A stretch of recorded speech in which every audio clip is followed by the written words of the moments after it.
So secant A minus sin A into secant A minus cos A equal to 1 by tan A plus cot A.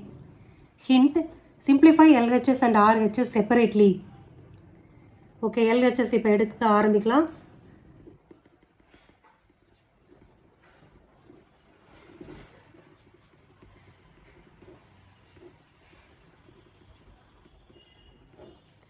cosecant A க்கு 1 by sin A ன்னு போடலாம்.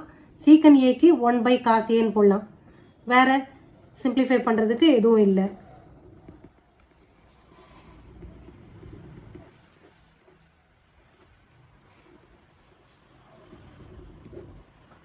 இந்த டேர்மை தனியாக LCM எடுக்கலாம், இதையும் தனியாக எல்சிஎம் எடுக்கலாம்.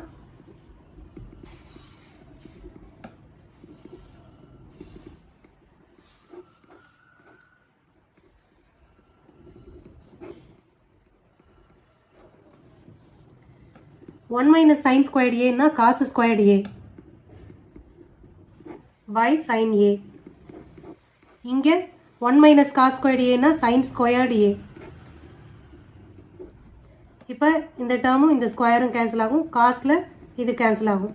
அப்போ answer cos A into sine A. Sine A into cos ஏனாலும் காஸ் ஏ இன்ட்டு சைன் ஏனாலும் ஒன்று தான். ஸோ இது எல்ஹெச்எஸோட ஆன்சர். ஆர்ஹெச்எஸ் என்னன்றது பார்க்கலாம். 1 by tan A plus cot A.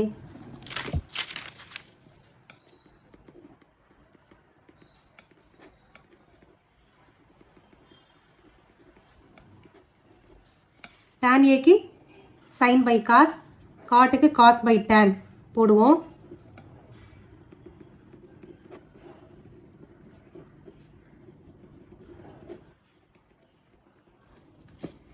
equal to 1 divided by denominatorல LCM எடுக்கலாம், sin A cos A ன்னு எடுக்கலாம்.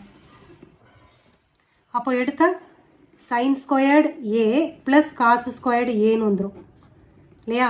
அப்போ 1 divided by இந்த value sin squared A plus cos squared A 1ன்னு வந்துரும், divided by sin A cos A.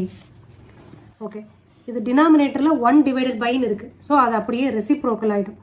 1 into sin A by cos A by 1 ஆகும். So அப்போது sin A by sin A into cos A ன்னு வரும் answer. இது RHS.